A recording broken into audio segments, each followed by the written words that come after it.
All right, today we're going to dive into this really powerful idea about finding joy, especially when the world feels, just weary. It's a pretty wild story, actually. It starts with a toddler, takes a weird detour through a dusty old physics book, and believe it or not, it ends with a whole new way of looking at, well, everything. So it all kicks off with this video of a little girl. She's about 20 months old. Her name's Daphne. And she's just sitting there with her dad in front of a fireplace. And she is completely mesmerized, just saying these two words over and over again. You can see her pointing and she's saying fur for fire and ought for hot. It's adorable. But then she just kind of sits back and with this look of just pure unfiltered awe on her face, she just goes, wow, wow. For her, that fire isn't something useful or something dangerous. It's just pure joy. And this, right here, this captures the whole idea perfectly. You've got the child's view on one side, this incredible capacity for pure wonder. And then there's the adult view, which is often so clouded by caution, by familiarity, and just, well, weariness. It's like we lose our ability to just say, wow. This feeling is captured so well in a line from that famous carol, O Holy Night. Think about it. It doesn't say a perfect world or a happy world rejoices. It specifically says a weary world. And man, does that feel accurate right now? It's so hard to feel that sense of wow when you're just plain worn out by everything. I mean, just look at a list like this. Think about how quickly it can drain that sense of wonder right out of you. These are all real events, pulled from a single day's news. A sick child, natural disasters, active combat, violence. It is, without a doubt, a very weary world. So that brings us to the big question, right? If we know we're living in a weary world, how on earth do we get that wonder back? How do we find the light when things feel so dark? Well, the answer, and you're not going to believe this, comes from a very, very unexpected place. Turns out the clue comes from this, a $3 book found in a used bookstore.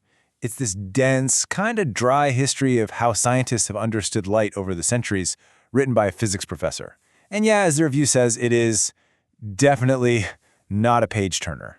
But hidden deep inside all that science is this absolutely profound idea.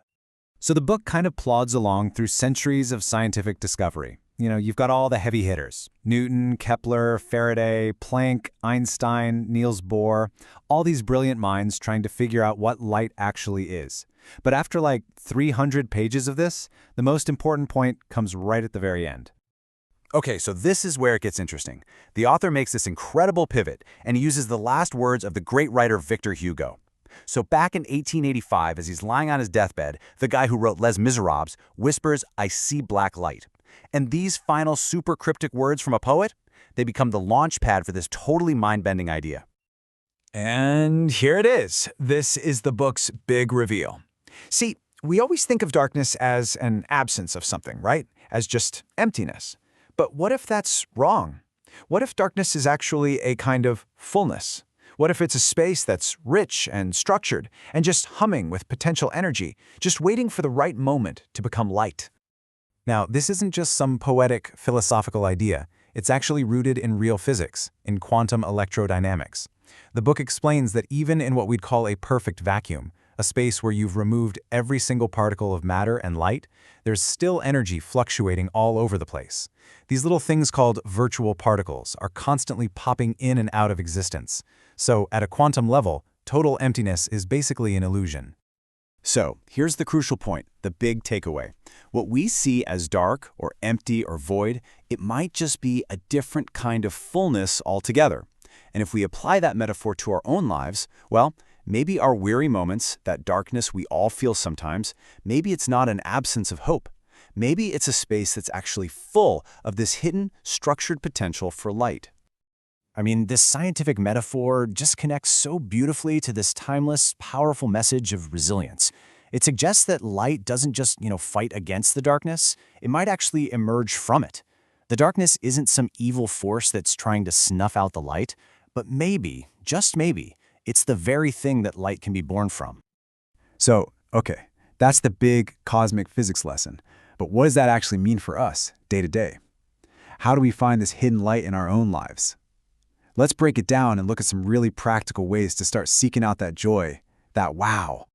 The real takeaway here is that these opportunities for that wow moment, they're literally all around us, usually hidden in the smallest details. It's in that simple sensory pleasure of the first sip of coffee in the morning. It's in the connection you feel when a loved one calls. It's in the satisfaction of making something with your own hands, or even just looking at old photos, or the simple, profound beauty of hearing geese honking on a December afternoon. These are the little sparks in the darkness. So, really, the ultimate message here is about a radical shift in how we see things. Instead of just gritting our teeth and enduring the hard times, what if we started looking within them for that hidden energy, for that potential light? The idea is that the shadows themselves might actually be what feeds the light, what sparks it back to life. And that kind of leaves us with one last thought, a question for you to carry with you. In your world, with all of its weariness and all of its worries, where is your wow? In the middle of all the noise and all the shadows, where are you going to look to find your light?